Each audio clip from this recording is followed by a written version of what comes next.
global happenings today. We communicate, we analyze global news. Stay tuned. Hello beautiful people, welcome back to Global Happenings Today YouTube channel. Latest update on what is going on in the Presidential Election Petition Tribunal. All eyes are on the Presidential Election Tribunal. Of course, they've been removing all the banners and the signages and the adverts on some of the billboards, but that has not changed the fact that Labour Party have decided to speak on this same issue, and this is one of the latest press release on this matter. And of course, Nigerians and those who have been either obedient or on the neutral position, but due to the hardship they are facing, are almost becoming obedient, view, permit me to use that word.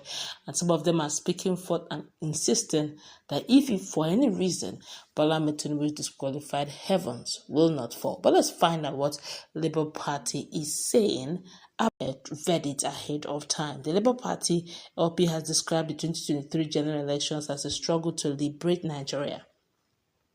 The embattled national chairman of the Labour Party LP, Julius Abure, stated this during inauguration of the caretaker committees for the 20 local government areas in Lagos State.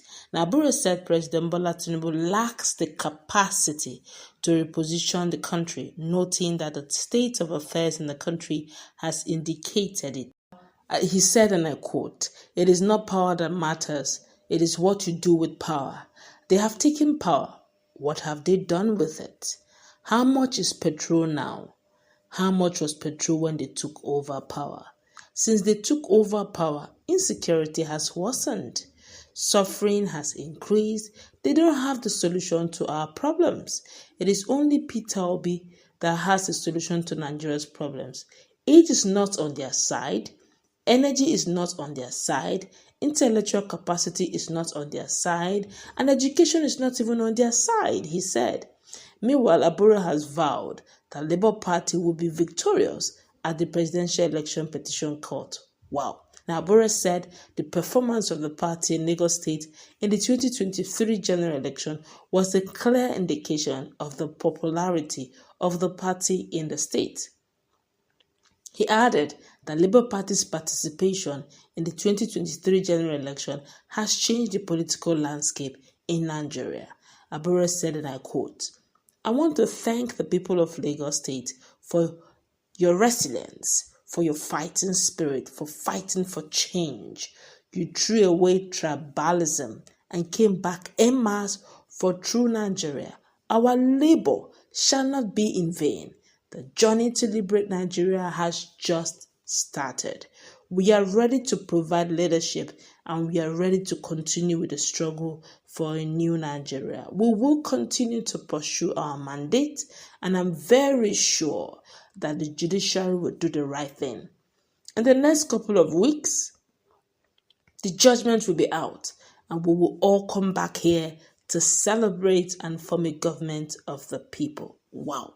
While in another news, very quickly, some other Nigerians who are not publicly obedient but have decided to speak forth. Now, the former president, Goodluck Jonathan's ex-appointee, that's Sam Amadi, has spoken about the awaiting election tribunal judgment. Sam said heaven will not fall should the presidential election tribunal disqualifies President Bola Tinubu. He also added that heaven will not fall should the tribunal all confirms the victory of Tinubu at the 2023 presidential election. Now, it's two-way thing. He said heaven will not fall if they disqualify Tinubu, and heaven will not also fall if they also confirm. Now, let me quote it word for word. He said, look, if the PEPT, that's Presidential Election Petition Tribunal, rightly rules that Tinubu stays, heaven will not fall. If the PEPT rightly rules that Tinubu is disqualified, heaven will still not fall. Let justice be done. That's all that matters. Let all parties advocate their views freely. Stop attacking obedient. All eyes on the judiciary.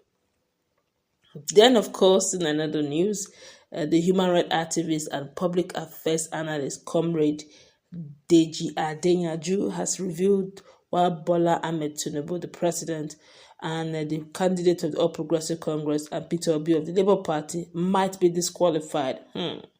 Comrade Adeyanju in a social media post disclosed that the Presidential Election Petition Tribunal would be surprised if the panel did not disqualify Obi because of the disparities over his nomination as stipulated in the Electoral Act of 2022 as amended. Okay, but if you're going by that way, I guess it's just looking more on the fact that his principal, Atiku Abubakar, and over the years, I've discovered that most Nigerians really don't vote because they love Nigeria, unfortunately, but it's the truth. It's so bitter a pill to take, but it's the truth. Most Nigerians vote on the lines that favor them.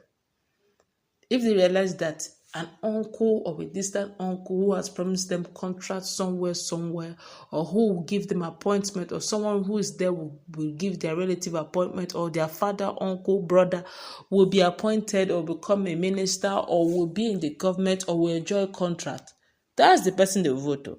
They don't care if the country goes up in flames. And that's where we are today. If we look at competence and you see the person is rightfully positioned to take Nigeria to a greater height, please, can we just remove personal interest and vote in the right person? Because at the end of the day, all of us will collect this water, and it's still going to be very funny.